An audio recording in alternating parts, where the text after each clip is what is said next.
this seismic workshop titled Building Leadership Skills. While this is going to have a very biotech focus, a lot of the skills and situations that we're going to go over can easily apply to many different occupations as well. We'll also have time for a Q&A at the end, so any questions that you have that you'd like to be addressed throughout the presentation, if you can just type those in the chat. My co-host Elizabeth will ask those at the end. So I'm going to start by quickly introducing myself. My name's Erin. I was a bench neuroscientist for many, many years, getting my PhD. And while I love science, I realized pretty quickly that academic science was not what I was most interested in. In fact, I had a strong interest in training and science education.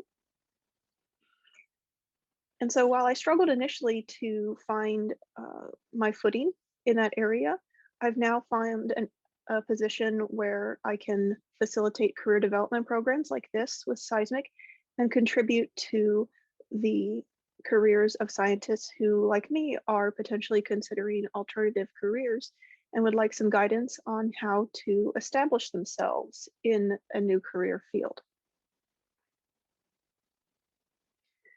And this is not all that different from the principle that seismic was founded under. In fact, our two co-founders, Elizabeth and Danica, moved from academic science positions into industry positions themselves. And they also saw that there was a wide gap between the language and the expectations of industry positions and academic positions.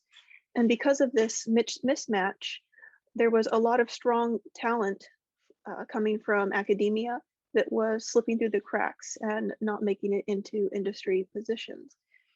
And so they founded seismic as a way to ensure that academic scientists with the right skills and fields for specific roles were hired into those roles where they could quickly make an impact in the life sciences. So I'd quickly like to say that we'll be sending out a recording of this presentation to all attendees who are registered on seismic. Seismic is great not just for job seeking in the moment, but also if you want to make progress in your career, getting an idea of what positions you're going to be qualified for. I'll show you quickly how it works. This is the main landing page. If you go to complete your profile, you can either choose to upload a CV, and CV parsing software will fill in a lot of the information for you, or you can choose to do it manually and go to career profile. Regardless of the option you choose, you want to focus on adding all the techniques and fields that you're familiar with, as far as lab techniques and science fields, because these are going to be what determines how strong of a fit you are for open positions and open roles. And then when there's a role that matches your unique qualifications, you'll be able to view that role under the Matches tab, view the job description, and choose to either apply or pass on it. And the nice thing about seismic is even if you're not seeking a role right this moment, you can still make a profile, get an idea of what positions are available for you out there, view the descriptions and see what are the in-demand techniques and fields that maybe you don't already have experience with that you could start gaining experience with. And if you're not actively seeking, you can always toggle the job search status from seeking to not seeking. And this way you'll still be able to view your matches. You'll still be able to utilize the seismic profile for research into research into industry positions that are open for you, but you won't be notified of the matches. But when you do move into the job seeking status, the nice thing about seismic is because you're essentially already pre-screened for the role and the hiring manager already knows that you have a lot of the skills and expertise that they're looking for, you have a 50% greater chance, you have a 50% chance of getting called back for an interview versus 10% on traditional job boards.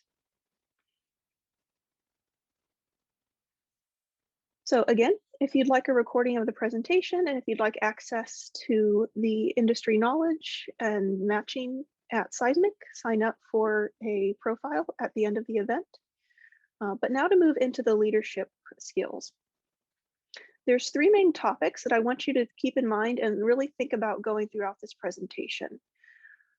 Because the main takeaway is it's going to be important to develop your leadership skills to know what you're naturally good at and naturally comfortable with.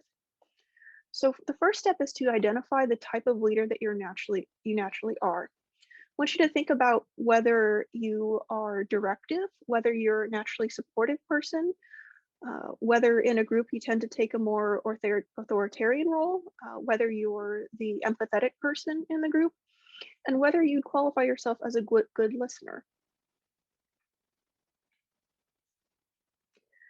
And the second step is to then use this understanding of what type of leader you are to become aware of what your natural strengths are as a leader. So think about how do you often make people feel after they talk to you? When you're in a position of power, are people afraid of you? Do people feel energized after they speak with you? Would you say that people find you relatable? Would you say that people find you inspiring? And then once you've narrowed down your natural strengths and the type of leader that you are, to really grow as a leader, you want to practice applying these strengths to different environments, including environments where you might not think that your natural leadership skills are the best fit. So with those three steps in mind, going into the rest of the webinar, we're going to be talking about leadership styles.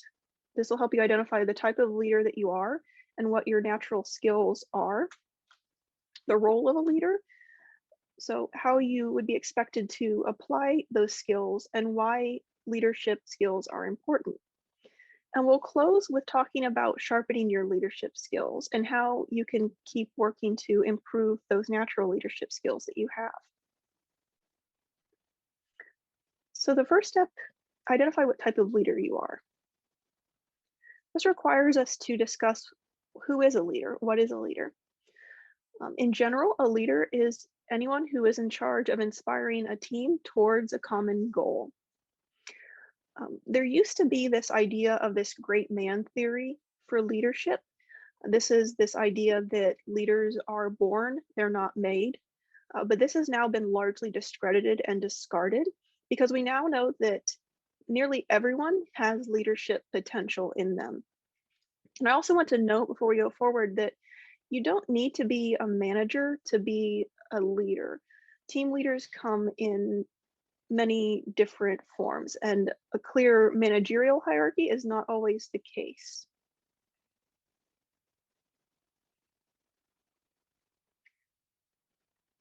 So I talked about adapting to your leadership style for different occasions and environments. For example, transactional leadership is probably what you're more familiar with when you think of leadership. This is going to be more of an authoritarian model. This is going to be very much around supervision, around setting deadlines and order and protocols, and then having your team follow them. But there's also this more team-based transformational leadership where you're more of a team lead. Your role is more around building and strengthening your team. And it's going to be a lot more in this position about compelling your team to work around a common goal or value or vision. It's a very feedback heavy, very mission oriented style. And neither of these are necessarily going to be better than the other. You can see how in positions where it's a short-term project, where a lot of procedures are already in place and working, that to meet those deadlines, the transactional style is going to be perhaps the better fit for that style. But for longer term projects where there might be more troubleshooting, there's going to be a lot more teamwork, a lot more necessary feedback from team members who are working on optimizing the protocols or the procedures. Transformational might be more appropriate. Let's talk about leadership style. But let's turn to focus, because this is going to be the easiest way, I think, for you to identify what your natural skills are, is looking at what your leadership focus is. So is there a perfect leadership style or perfect leadership focus? I would argue no. I would argue more of a dynamic style, that a good leader is by nature adaptable, and that the best leader is going to be determined by the environment and the team members that they're working with, and that the leader is not necessarily as important as the skills that they're applying to get the most out of that environment and the team members. So looking at your focus, there's either people focused team leaders or project focused team leaders. You can also sometimes hear people focused called supportive and project focused called directive, but for this presentation, we'll stick to people focused and project focused. So I want you to think about which one you naturally tend to, and then we'll turn to what the situation will require and which one is going to be most appropriate for which situation to then guide the interactions with your team. So I hope you're thinking about what type of leader you are. So now you can see what your natural skills are. People-focused leaders are going to be very good at providing the team motivation because of the close relationship that they have with their team. And because of that close relationship, they're also going to be able to apply the individual team member's strengths to aspects of the project that not only are they going to excel at performing, but they're also going to get the most engagement out of. They're going to be very good at keeping team members happy. They're also going to be very good for these same reasons at providing growth opportunities for their team to really empower the team to take action on their own. And they're very good at building this rapport with their team. Well, if you're more project focused, you're going to be very good at communicating the mission to the team, very detail oriented, responding quickly to errors that are going to potentially threaten important deadlines or deliverables. Because of that, they're also very good at meeting and pushing deadlines. And they're also very good at building these processes and protocols for the team members to follow to meet the objectives.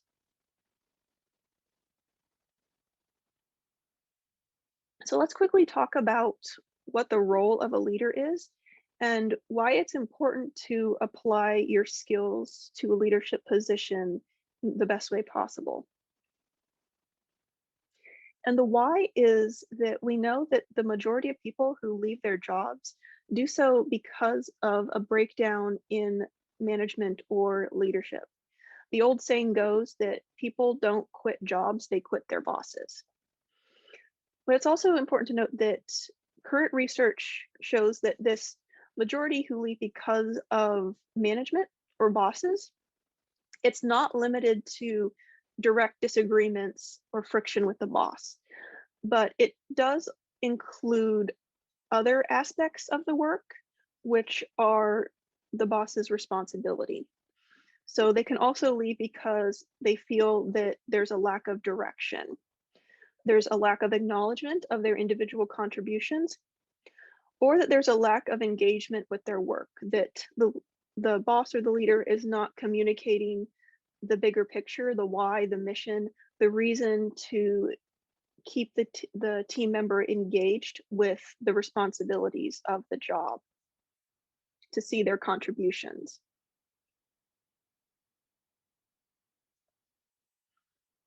So as you think about applying your skills and getting better at applying your skills, there's some main points of a leader's role that I want to focus on. So a good team leader is there to inspire people around a shared vision. As a team leader, you're responsible for creating the vision of the team.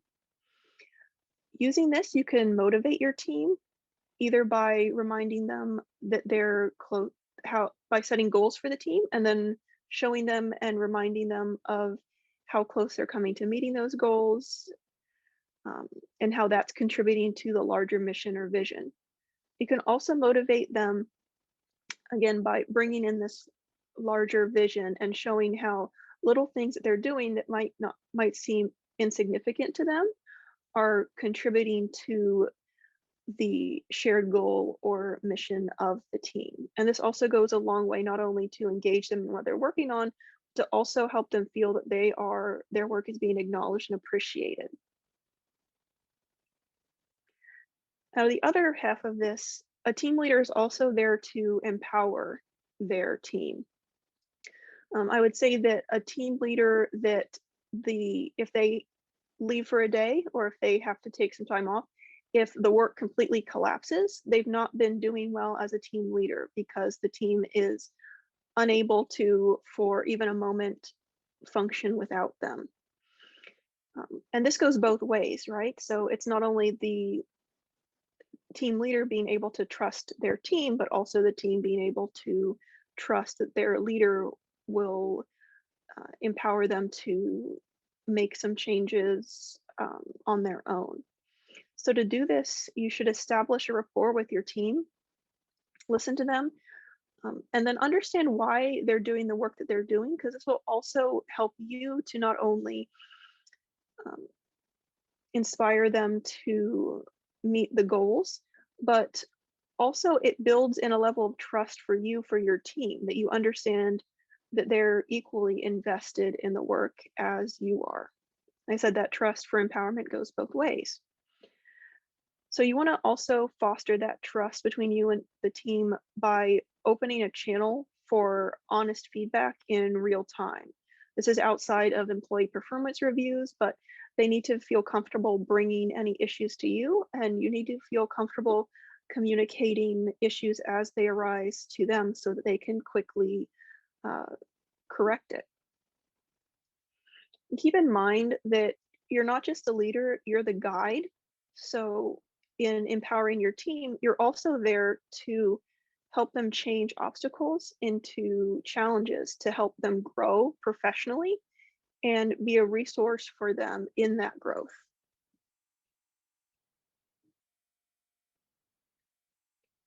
So now that you hopefully have an idea of what style of leadership or type of leadership you have, whether you're people focused or project focused, an idea of what your natural skills are, we're going to turn to sharpening your leadership skills for all environments.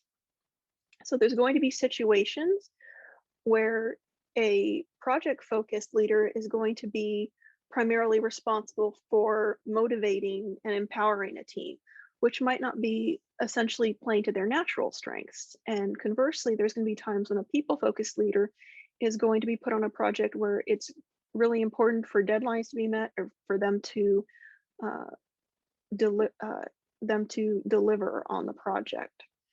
And that might not play to their natural focus, but improving your leadership skills is going to involve getting comfortable in applying these skills to other environments. So if you're a people-oriented leader in a situation where you're expected to drive project deliverables, how can you use your natural strengths to drive those deliverables? And a good way is to use the people-oriented leader skills to model the way and to to build each little step or deliverable around contributing to this shared vision. So you're really empowering your team, but at the same time, and enabling them to act, but at the same time, you're giving them that incentive to meet those deadlines. You can also get a little creative here in that because you're very people oriented and you have that rapport with your team and that feedback, you can also challenge some existing processes that might end up uh, driving the project along faster or in a better way.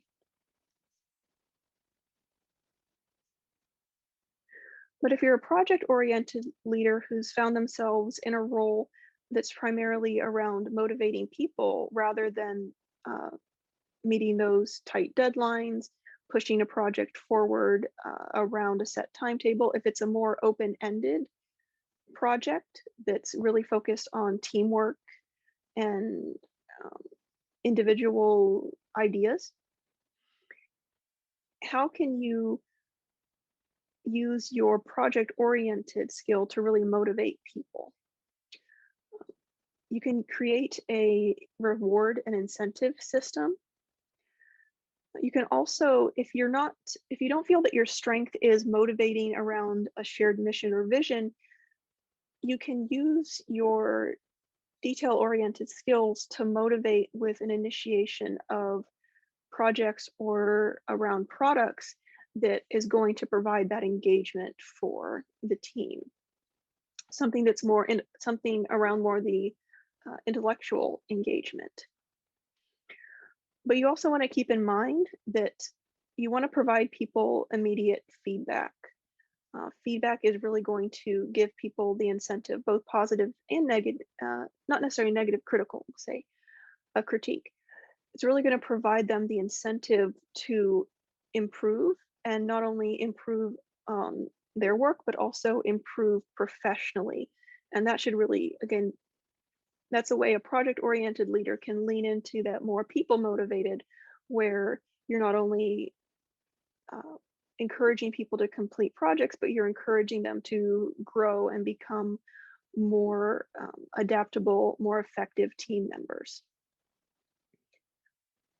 And because a more project-oriented leader is going to be very good at setting those short-term goals and pushing to meet those deadlines, you want to prioritize communication with the team around those short-term goals, so that you're still getting the feedback from the team and that you have a sense, or you have your finger on the pulse of where everyone's engagement lies, so that you can respond quickly if the motivation or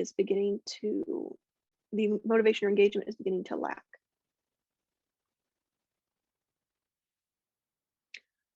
So before we switch over to our second part of our workshop, I want to leave you with this closing thought for your leadership journey.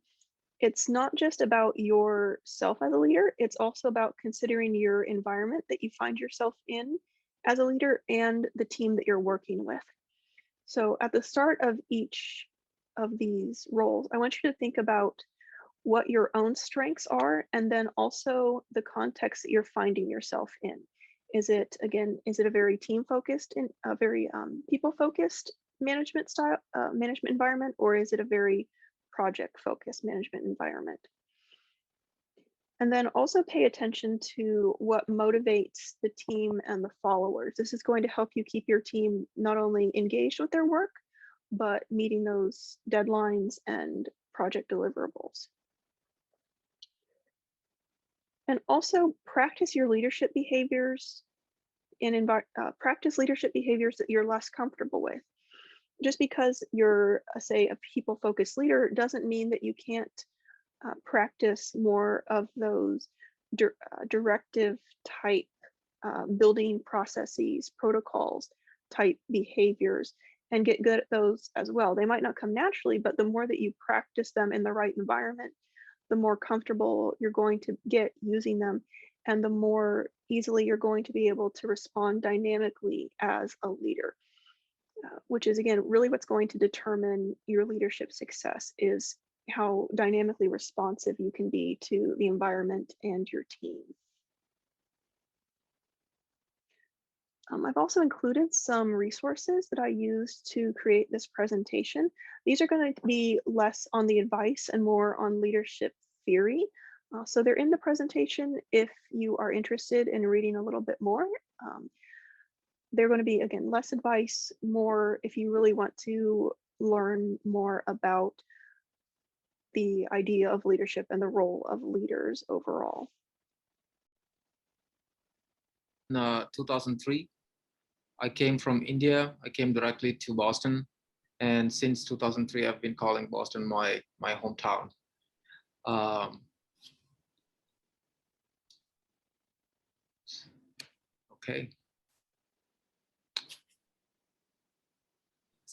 So then in 2003, I joined the lab at Tufts, got my PhD in about 6.5 years, published a couple of really cool papers, then moved to Brandeis as a postdoc. Again, I was an RSA fellow, got a couple of papers there as well. And while I was debating what to do next with my life, I got an offer from Ginkgo to work as one of their organism engineers, which means that they are interested in genome editing organisms like yeast and E. coli. I was there for a couple of years and moved on to a startup in Cambridge called eGenesis Bio. So right now what I do is engineering pigs to solve the organ crisis in US. So there are about 100,000 people waiting each year to get a kidney. So the goal of the company is to solve that medical issue. Like there is a huge demand for kidneys, for example, and there is no way that humans can meet the demand. So we are trying to humanize pigs so that at some point in time, we will be able to get organs from the pigs and transplant that into human beings. Is there anything in particular that you want me to talk about, the seismic team? Yes. Can you speak about what it was like moving into a leadership position and what kind of skills you find yourself utilizing? What surprised you? What kind of challenges did you face moving from a scientist position to a leadership and scientist position at eGenesis? Cool. Yeah, thanks for the question. So I consider myself always as a team member.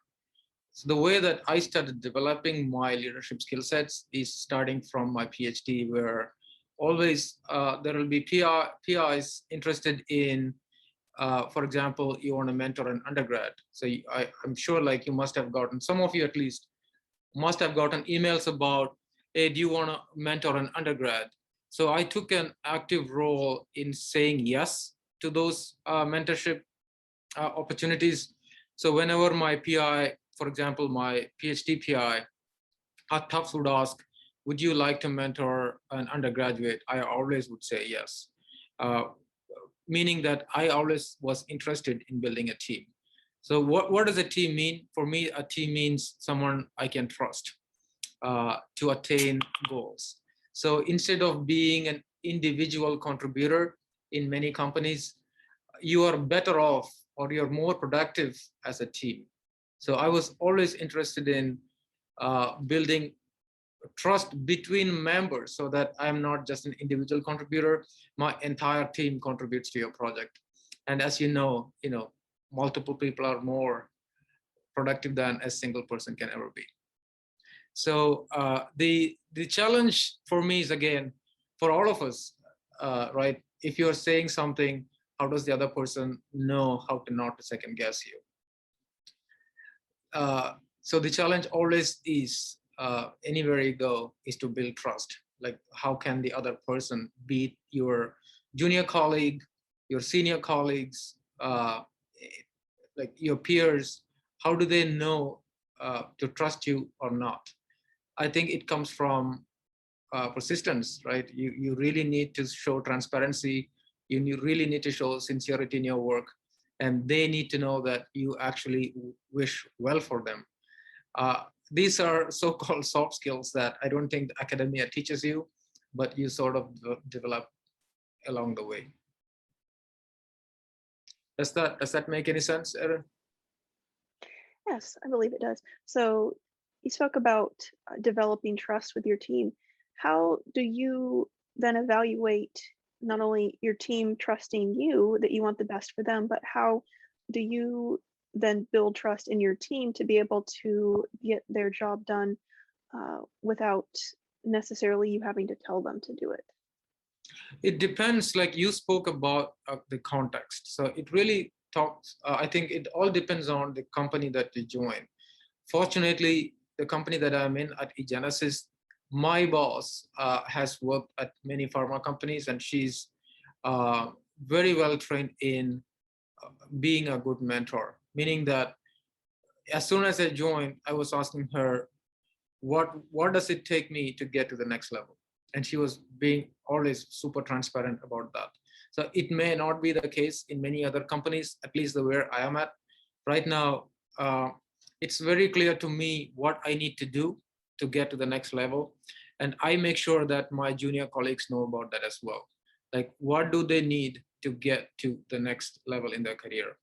So what I do is I have a written sort of a performance evaluation template uh, where I have, for example, in our company, there are a lot of, it's a very fast-paced company. So you need to be able to attain the goals.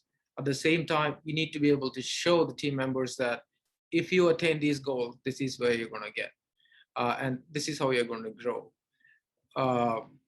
Eventually, your actions speak louder than words, right? So once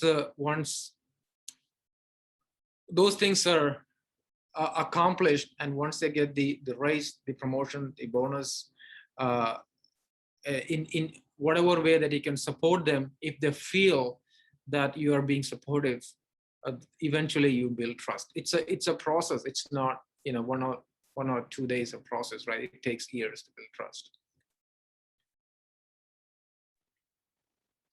So what was the process like for you of starting to do employee performance reviews yourself as a leader?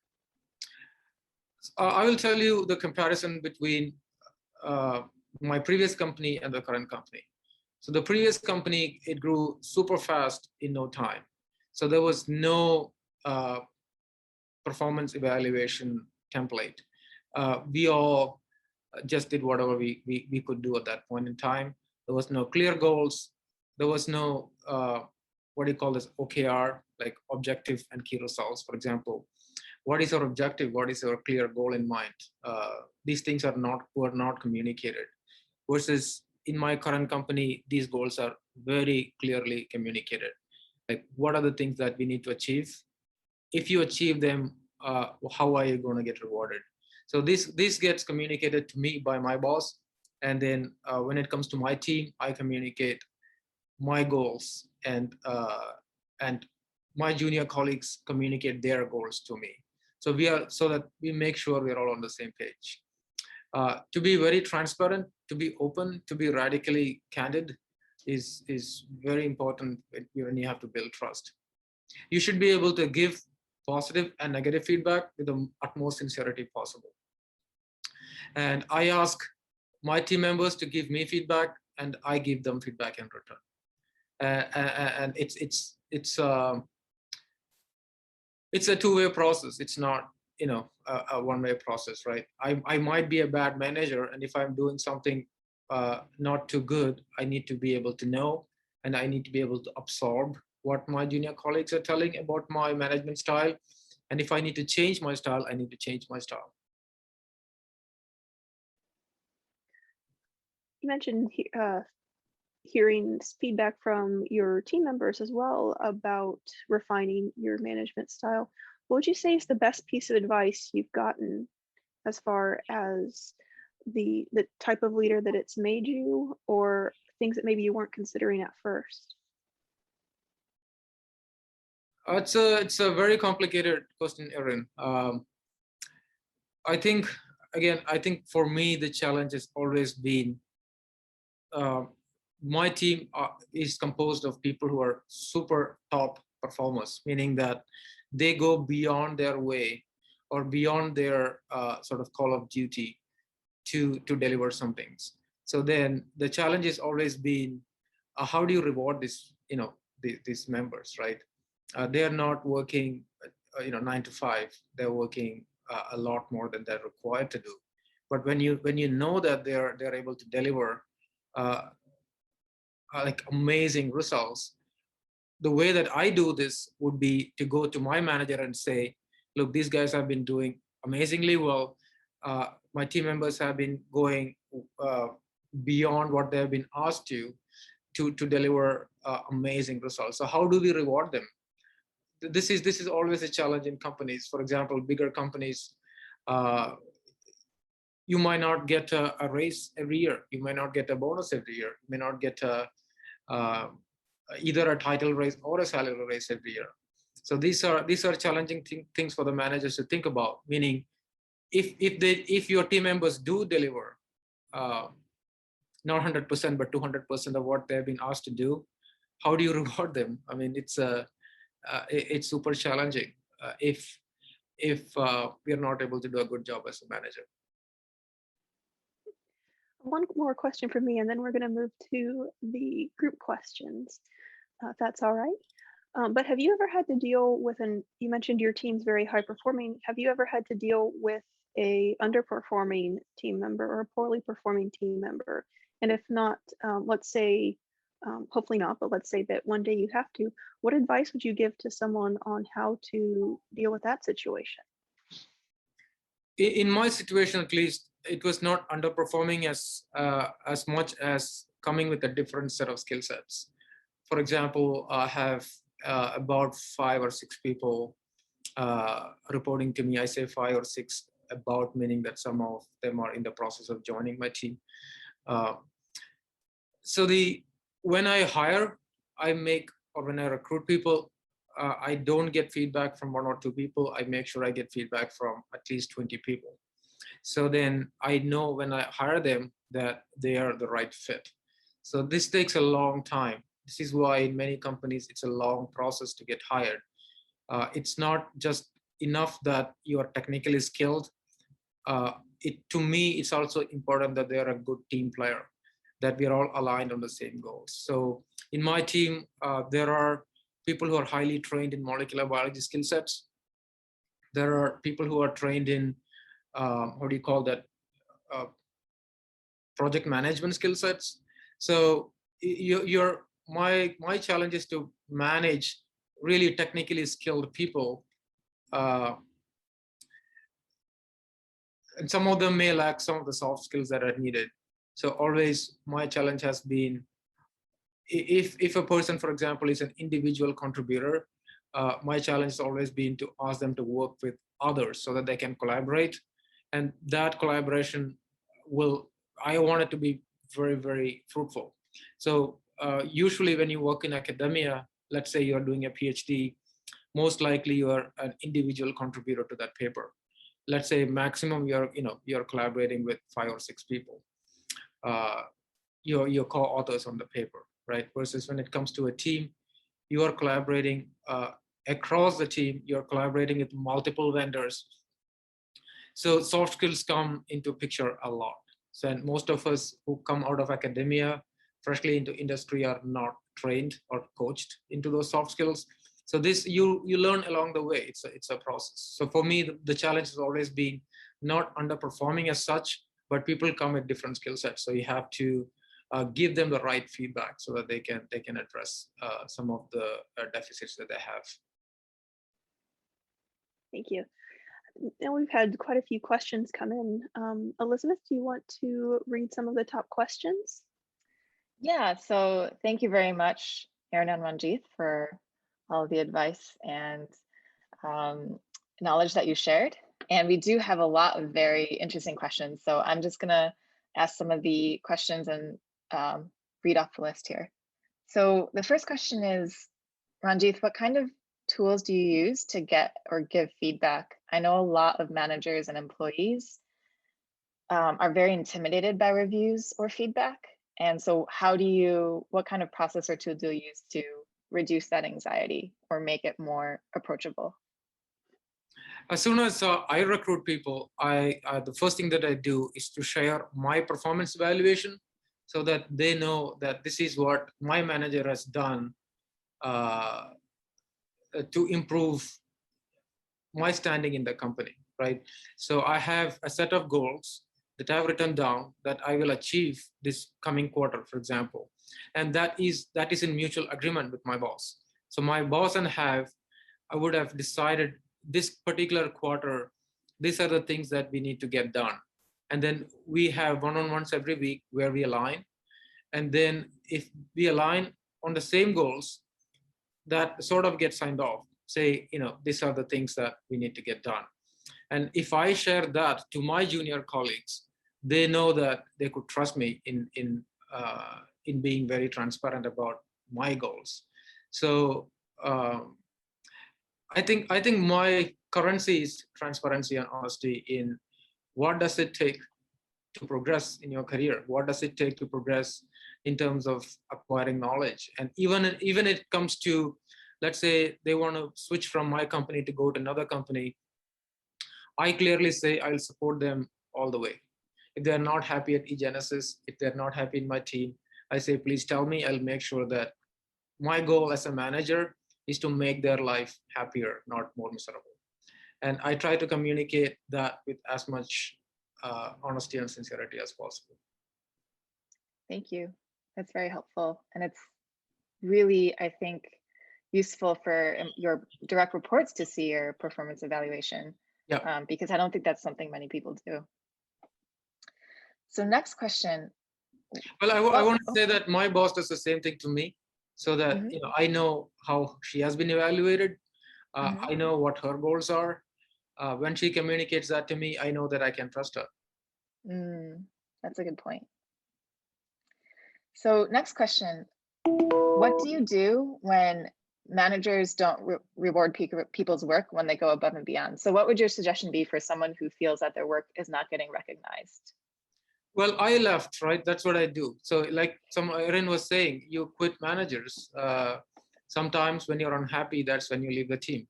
So, I would totally be happy making that choice to switch companies or switch teams. If you're not happy or you're not being recognized, why would you continue in a team where you're not being recognized for your work? I wouldn't do it. Thank you. I agree.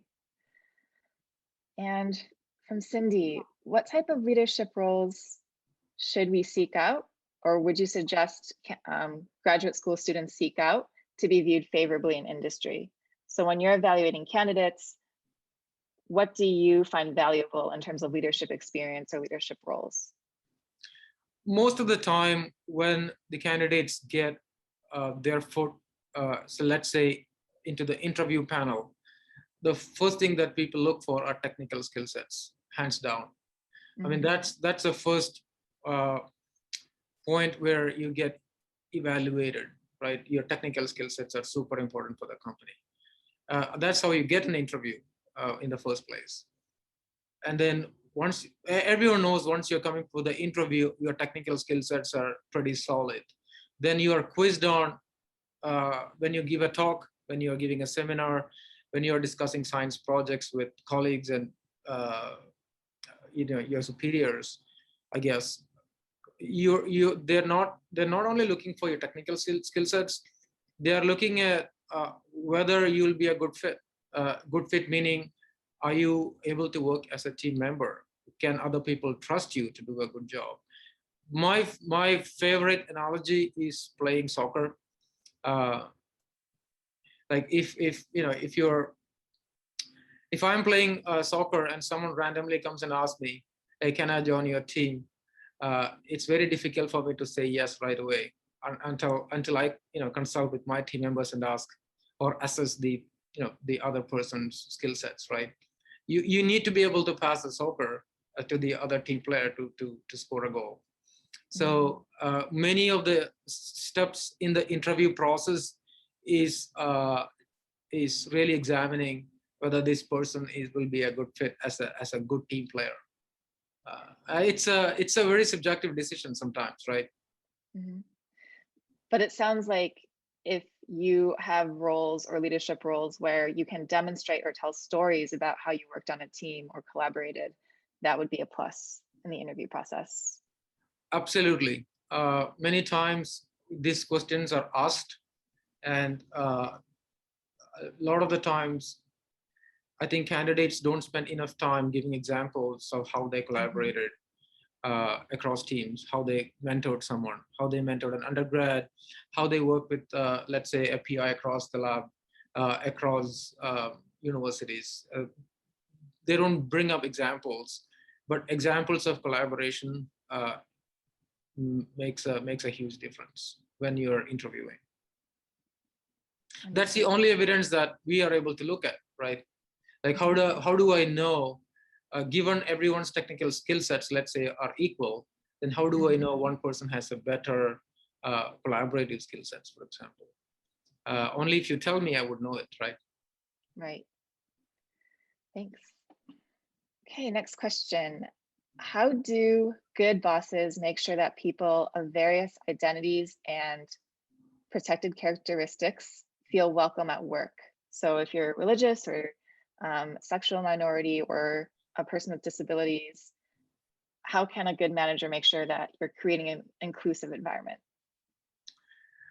Most companies these days do have training programs where you get culturally sensitized. I come from India. My sense of humor was very different in 2003. I don't know how many people are in this particular meeting are from India. The American sense of humor is very different from the Indian sense of humor. Again, the cultural sensitivities matter a lot. While I was growing up, things were very different in India, but then, you do get trained, you do get coached. You do learn from your experiences where you have made I have made really bad comments in PhD. I was not culturally sensitive at that point. So you have to make an active, if you want to be in biotech industry or any industry here, these things are given a lot of importance, right? Like you need to be able to be a good team player. You need to be able to be super inclusive. What's the most helpful piece of training you received around creating an inclusive environment?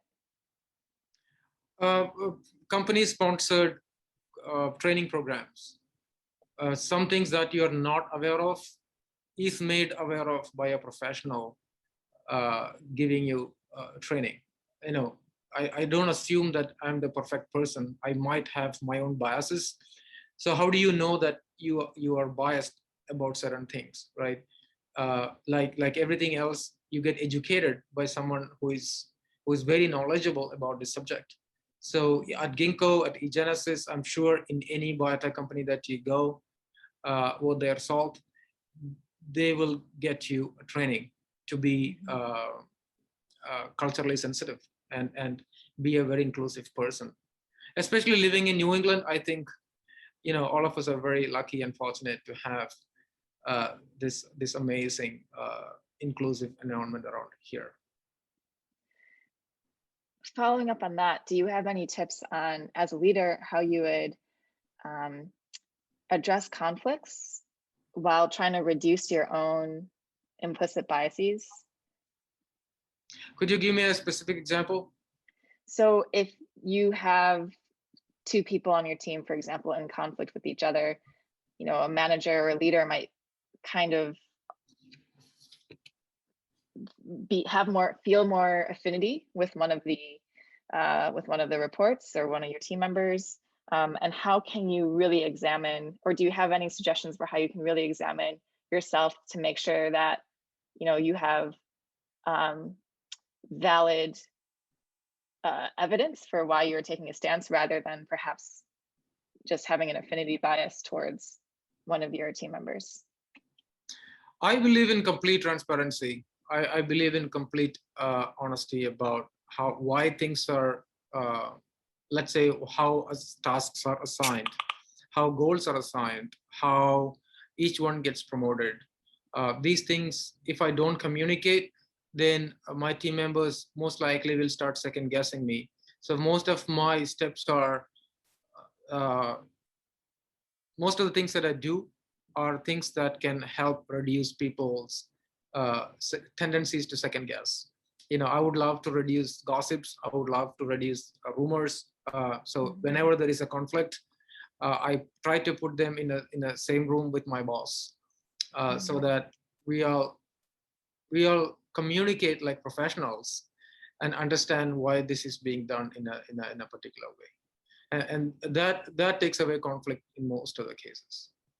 Okay, having clear goals by which to measure can help potentially reduce some of that bias, because you have that expectation already set and that metric already set. Yes, absolutely. Yes, yeah. Absolutely important to have clear objectives set, clear goals set. Absolutely important. And second thing is, again, if you set this goal, where do you go from there, right? That's also has to be said very clearly. And then the third thing that I make sure that I say and do are not give overlapping projects to people. So sometimes what that does, some of us who are in academia will know that some PIs have this tendency to give the same projects to two people, and whoever finishes that project first gets the authorship, right? That will encourage conflict, and I make sure I don't do that. I give them committed projects that they can excel in. They could collaborate with whoever they want, but they will have a committed project of their own. Okay, thank you. That's helpful. And then we actually have one more question. Last question. How do you deal with team members that try to usurp your position as team leader? Could you repeat that again? How do you deal with team members that try to usurp your position as team leaders? I'm not sure how to answer that question at all. I think I'm pretty comfortable who I am. I'm pretty comfortable with me as a mentor. I call myself as a cheerleader, not a manager.